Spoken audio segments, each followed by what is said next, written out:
네, 지금까지 우리가 이렇게 미시적인 마이크로한 부분을 점검했지만 또 거시적인 부분을 살펴보지 않을 수 없습니다. 전체적으로 장세에 큰 영향을 미칠 수 있는 이 금융 관련한, 금리 관련한 얘기도 한번 또 나눠보도록 하겠습니다. DB금융투자의 문홍철 자산전략팀장 이 자리에 모셨습니다. 어서 오십시오. 예, 안녕하십니까. 채권 파트장에서 자산전략팀장으로 예. 자리 이동이 있으셨어요? 네. 이번에 직책이 조금 더 많은 사람을 관리해라. 예, 그만큼 나이도 좀 제가 먹었고. 그럼 승진하신 거 아닙니까? 뭐 이제 직급은 그대로인데 직책만 이제 파트장에서 팀장으로 변경이 됐습니다. 일단 축하드립니다. 감사합니다. 예. 자, 이 자리에 모신 많은 전문가들하고도 얘기를 나눠봤는데 시장은 이제 연내 금리 인하를 기정사실로 두고 네. 연준의 금리 인하를 네. 그러면서 최근 분위기가 이렇게 아예 몰아가는 것 같아요. 은행 위기도 네. 연준의 통화 정책을 압박하는 요인 뭐 이렇게 이 부분은 동의하십니까? 저희는 사실은 동의 차원을 넘어서 지난해부터 좀 이제 예외적으로 예. 연준의 금리 인하가 굉장히 빠를 수 있고 이번 양적 긴축에 시작이 작년부터 시작됐지 않습니까? 예. 하지만 이번 양적 긴축이 굉장히 조기에 굉장히 빠른 문제점에 도달할 것이다. 그런 것을 반복적으로 저희가 제시를 좀 해드렸거든요. 이제 그렇게 된 이유가 사실 많은 유동성을 이미 풀어놓은 상태였었죠. 지난 코로나 때. 하지만 그러한 유동성이 커져 있는 상태에서는 그 유동성을 줄일 때 지속적으로 어떤 문제가 늘 발생하게 될 수밖에 없는 현상들이 이제 저희가 2019년에 이미 경험을 이제 한번 했었고 그때의 경험을 바탕으로 저희가 판단했을 때 이번 양적 긴축과 금리 인상이 굉장히 그 금융 시스템에 대한 불안으로 좀 나타날 수밖에 없을 것 같고 특히 은행은 이 대출이라는 매개를 통해서 실물 경제하고 굉장히 밀접하게 연관이 돼 있지 않습니까? 그렇죠. 그런 면에서 이번에 은행들은 이제 겨우 막 대출을 막 줄이기 시작하고 있단 말이에요. 이것은 결국 이제 실물 경제에도 부정적인 영향을 미칠 것이기 때문에 저희는 뭐 하반기 빠르면 이제 3분기부터도 금리 인하가 있을 수 있다라고 좀 빠르게 말씀을 좀 드리고 있습니다. 뭐 지난 주말 나온 미국의 고용 지표 좀 식고 있고 그다음에 뭐 여러 가지 요인들은 침체로 간다 얘기는 나오지만 물가가 아직도 여전히 높아요. 뭐 미국에서 보는 그런 물가 수준이 5%대라 그러면 그렇죠. 연준이 금리 인하 할 명분이 없지 않습니까?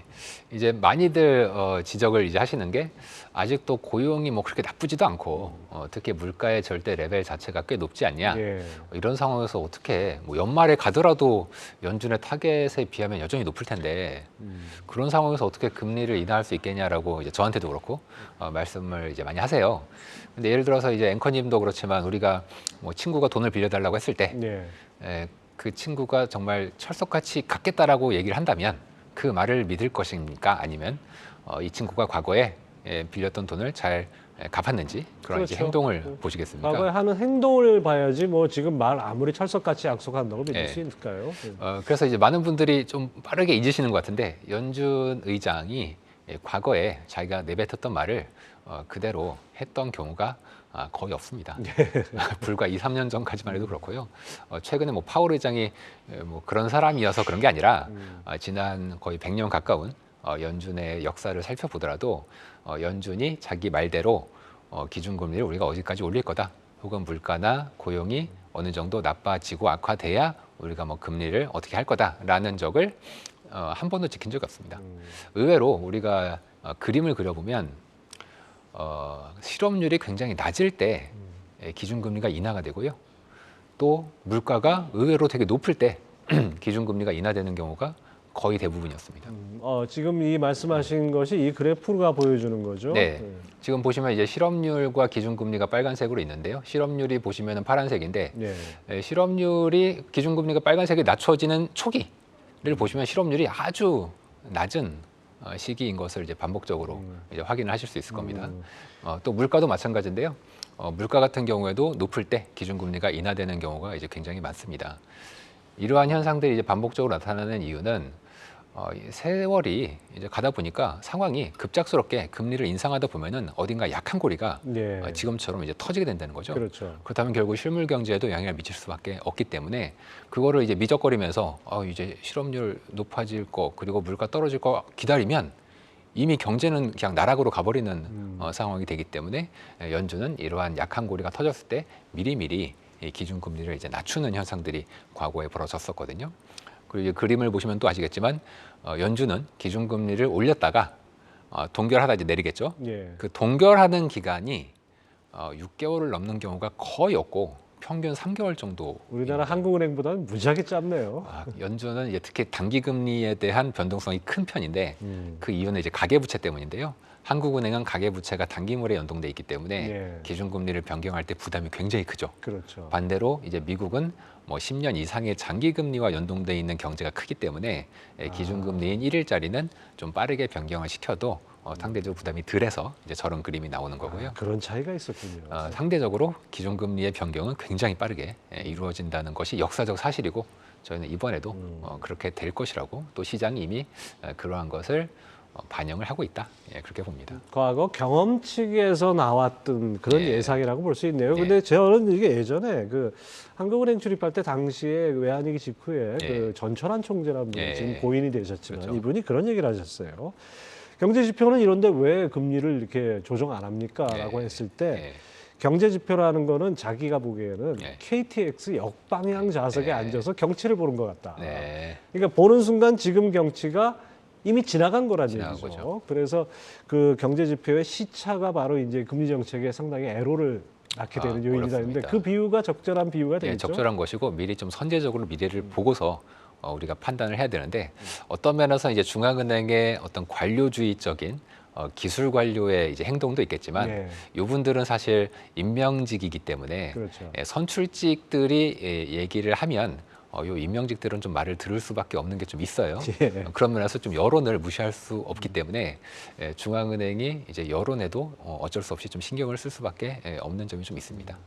또 문 팀장 그 리포트를 보니까 은행 위기 이후에 그 미국 정부 당국의 은행 규제가 강화될 것이고 네. 이것이 연준의 유동성 공급을 강제하는 수순이 될 것이다. 네. 규제가 강화되는데 유동성 공급이 늘어나요?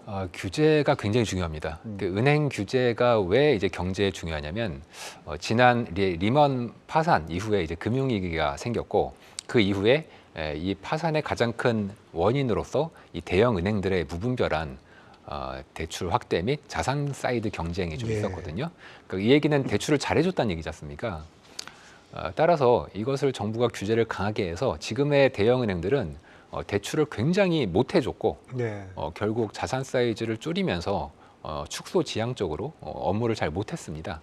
그런데 이대로 놔두면 경제가 나빠질 거지 않습니까? 네. 은행은 결국 대출을 해줘서 경제를 돌아가게 만드는 건데 그래서 미국에서는 중소형 은행들에 대해서는 과거에 규제를 좀 완화시켜줘서 대형 은행이 못하는 경제의 부족한 부분을 너희들이 좀 담당을 해라라고 규제를 이제 풀어줬던 겁니다. 그게 지금 이제 이사단이 났으니까 당연히 이제 중소형 은행도 규제를 받아라 할 거지 않습니까? 예. 그럼 그동안 대형 은행들이 자산 사이즈 성장 못시키면서 경제를 뒷받침 못했던 거를 이제는 중소형 은행도 이제 못하게 되는 겁니다.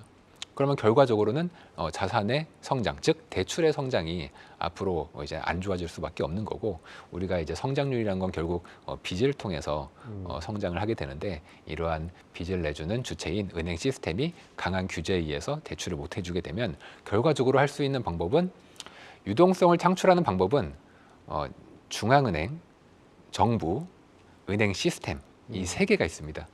정부는 지금 빚이 많으니까 줄여야 되고요. 예. 은행 시스템도 이제 규제가 강해지면 줄여야 되겠죠. 남은 게 연준밖에 없네요. 결국 그런 면에서 중앙은행이 돈 풀기를 다시금 좀 강제할 수밖에 없는 불가피한 정치적인 압력이 생길 수밖에 없는 게 향후에 이제 흐름이 될 거고요.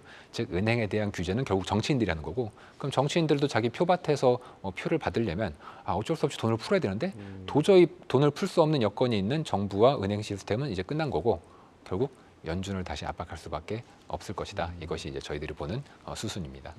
지금 미국이 또 내년에 또 대선도 있어요. 예. 그러다 보니까 여러 가지 요인들이 작용을 할 수밖에 없는데 네. 지금 저 그래프는 뭘 설명하는 겁니까? 이제 이번 은행 위기 이후에 저 막대기 하나가 한 주입니다. 주. 아. 네, 그런데 이제 보시면은 은행들의 대출이 굉장히 빠르게 전주 대비해서 거의 역사적으로 봤을 때 최근 몇 년간 가장 큰 폭으로 감소하고 있지 않습니까?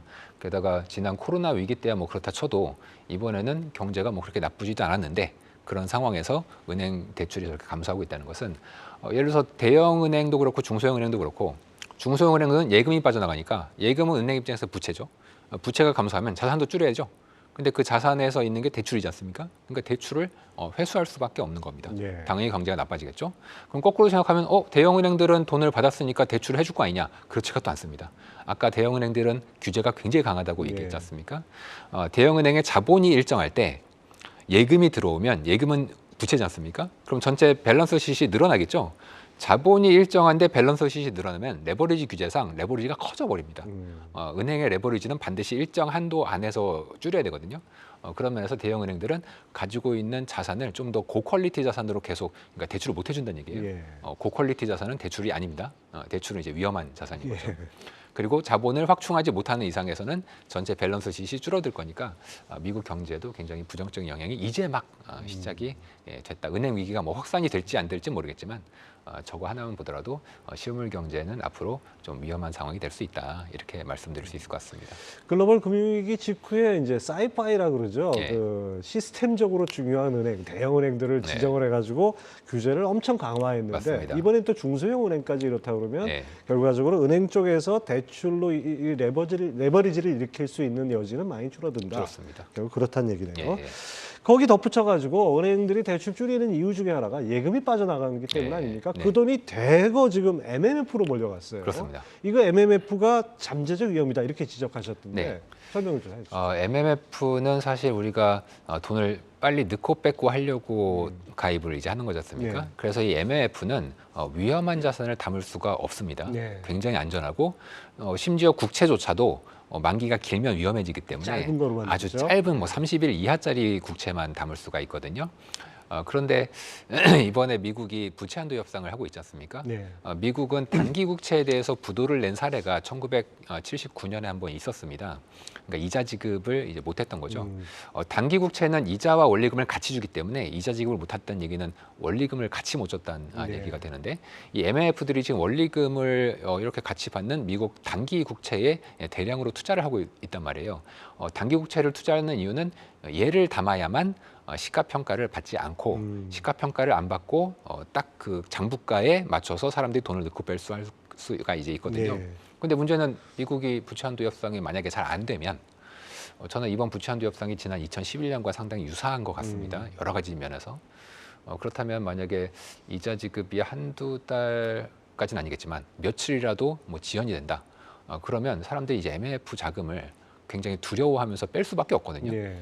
먼저 먼저 뺀 사람들은 원금을 받지만 늦게 뺀 사람들은 원금을 못 받을 수가 있거나 혹은 펀드가 아예 환매를 중단하는 경우가 실제 네. 지난 2009년 금융위기 때 이제 있었거든요. 그런 면에서 이번 MMF 자금이 폭발적으로 늘어나고 있는데 이것은 앞으로 뭐 5월, 6월에 특히 6월 이후에 있을 미국의 부채 한도 협상과 맞물렸을 때 펀드 런에 대한 우려가 좀 발생할 리스크가 이제 있다. 그렇게 저희는 보고 있습니다. 예, 그렇군요. 하여튼 MMF가 무조건 안전하다는 것도 아니라고 봐야 되겠네요. 예. 저 그림은 어떤 걸 설명합니까? 저게 바로 이제 미국이 1년 내에 부도가 날 확률을 음, 나타내는 이제 그림을 보여주고 있는데요. 신용부동산. 원래는 0.15%포인트, 즉 15bp 언저리에서 거래가 되다가 지금 올해 들어서 굉장히 빠르게 이제 올라가고 있지 않습니까? 저때 무슨 일이 있었죠? 저 1월에 그 미국의 그 부채가 미국 공화당이 강하게 얘기를 하면서 백악관과 좀 평행선을 그리면서 우리가 협상을 부채 한도 협상을 못하겠다. 그리고 1월 18일자로 미국의 부채 한도가 31조 달러에 딱 닿습니다. 그러면서 이제 저 CDS가 급등을 했고요. 그 이후에도 이제 꾸준히 부도 리스크를 반영하면서 1년짜리는 계속 올라가고 있는 상황입니다. 예. 자, 지금 아직 여러 가지 뭔가 불확실한 요인들이 몇 가지 남아있다고 네. 보여지는데 일단 뱅크런 우려는 좀 완화됐다고 봐야겠죠? 뭐 제가 보기에는 일부 완화된 면이 있는데 이제 저희는 그 연준의 밸런스 시스를 통해서 주간으로 그렇죠. 파악을 이제 하고 매주 있는데 나오니까. 이제 분명히 연준이 은행들이 뱅크런에 대응해서 대출을 해주고 있는데 이 대출 금액은 줄고 있습니다. 그러니까 그럼 안정되고 있구나. 라고 이제 생각할 수 있는데 문제는 정말 위험한 은행들이 받는 대출이 이제 BTFP라는 게 따로 있거든요. 근데 얘는 좀 빠르게 늘어나고 있습니다. 계속.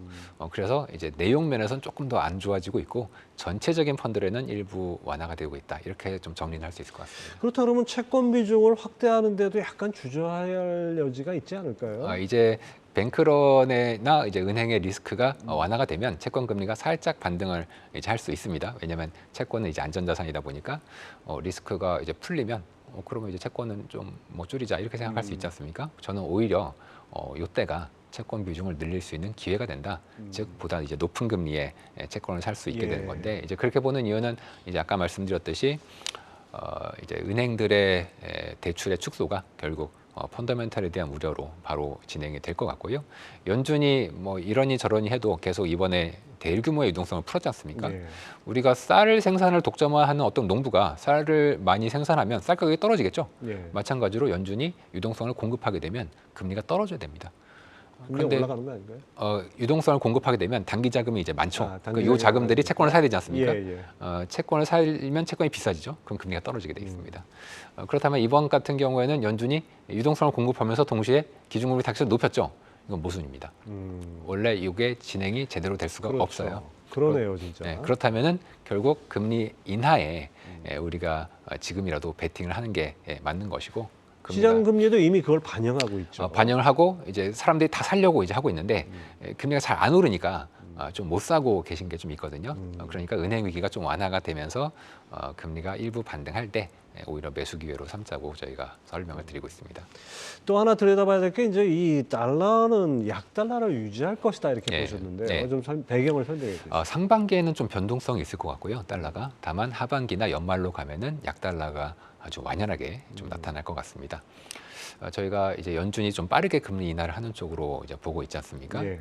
그리고 이제 시기는 아마 3분기 정도로 저희가 보고 있는데 그렇다면 이제 하반기에는 달러가 좀 약세, 원달러 환율도 좀 아래쪽, 뭐 저희는 연말에 1,200원도 갈 수 있다 이렇게 보고 있고요. 다만 상반기에는 아까 부채 한도 협상 리스크가 좀 있지 않습니까?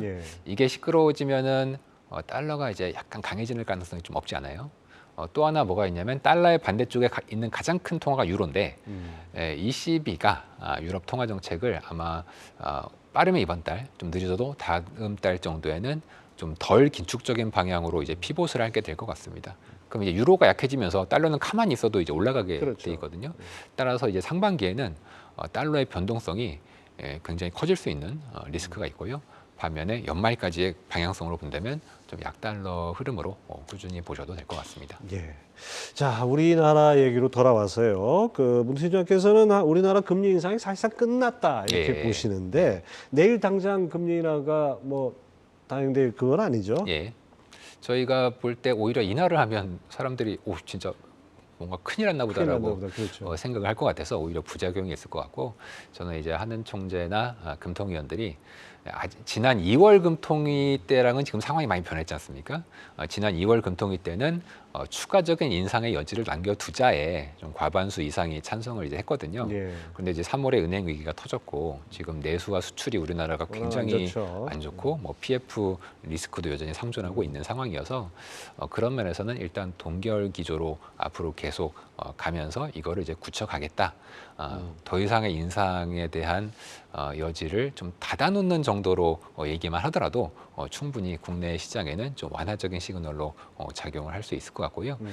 이제 정도의 차이는 있겠지만 저희 내일 금통위에서도 일부 완화적 시그널이 좀 나올 수 있지 않겠나. 게다가 지금 정부에서는 뭐 추경 얘기도 하고 있기 때문에 재정과 통화 정책의 조합을 생각해 본다면 좀 완화 쪽의 시그널을 좀 더 줄 것 같습니다. 일단 내일은 뭐 동결하고 아까 완화적 시그널을 낸다고 했을 때 그러면 앞으로 주식 채권 시장 어떻게 좀 영향을 미칠까요? 이제 작년에는 주식 채권이 모두 안 좋았지 않습니까? 그리고 올해는 뭐 저희는 둘 다 좋을 수 있다 이렇게 말씀드리는데 제가 아까 경제는 안 좋다고 말씀드렸는데 아니 어떻게 그러면 주식은 안 좋은 거 아니냐? 뭐 채권이야 뭐 좋겠지만 그런데 주식도 좋을 수 있습니다. 왜 그러냐면 주식에 영향을 주는 이제 수많은 팩터들이 있는데 우리가 그걸 다 생각하면 머리가 복잡하지 않습니까? 그래서 무조건 한 놈만 피해야 됩니다. 보통 옛날에, 그러니까 옛날이란 건 금융위기 전에는 경기만 보면 주식을 예측하는데 크게 어렵진 않았습니다. 그런데 그 이후의 상황을 보면 경기도 경기지만 돈을 얼마나 푸느냐 그리고 금리를 어떻게 낮추느냐가 결국 주식에 영향을 더 많이 미치는 것 같고 최근에도 그런 경향성이 분명히 좀 보이거든요. 그런 면에서 어떤 면에서는 배드 이즈 굿 하는 경제 지표가 조금 안 좋아 보이는 게 오히려 통화를 완화시킬 거니까 주식에도 좋을 수 있는 이런 연결고리가 이제 만들어질 수가 있기 때문에 저희는 올해 주식 시장에도 굉장히 긍정적인 전망을 좀 하고 있습니다. 한 가지 좀 약간 좀 미심쩍은 게 예. 부동산 PF 연체율이 10% 넘었다 이런 기사가 나왔던데 그렇죠. 예. 그 실상이 괜찮은 겁니까? 여전히 문제가 있습니다. 다만 지금 지난해에 정부가 뭐 레고랜드 발 사태들을 막는 과정을 보면 굉장히 그 강한 힘을 가지고 뭐 댐을 막듯이 모든 걸 다 막아버리지 않습니까? 만약에 이번에 부동산 PF 쪽에 문제가 생긴다면 아마 정부가 굉장히 강력하게 대책이 나올 수밖에 없게 될 그렇죠. 거고요. 그게 이제 큰 위기로 번지면 정말 이거는 뭐 가래로 막을 거를 정말 포크레인으로도 막을 수 없는 상황이 될 수가 있기 때문에 저는 그런 면에서는 정부의 강력한 정책이 뭐 당연히 이제 그때는 금리 인하도 나오게 될 것이고 그런 면에서 이제 PF 문제는 분명히 있습니다만 이거에 대해서는 정부가 명분만 합당하다면 충분히 대응할 수 있다. 대응하면서 막아주지 않겠나. 문제는 그 중간에 명분. 요 명분이 국회를 이제 움직일 수 있는 중요한 힘이 될 텐데, 요 PF를 해준 사람들의 도와줘야 되지 않습니까? 결국은 도와주는 건데 예. 이게 과연 어느 정도의 명분을 받아들일 수 있을 것인가? 이게 좀 핵심이 될 것 같습니다. 네. 지금 앞서 말씀하신 대로 이제 한 놈만 팬다. 얘는 뭐 금융 장세 이렇게 봐야 될 것 같네요. 그렇죠. 예. 예, DB금융투자 문홍철 자산전략팀장 함께했습니다. 말씀 감사합니다. 감사합니다.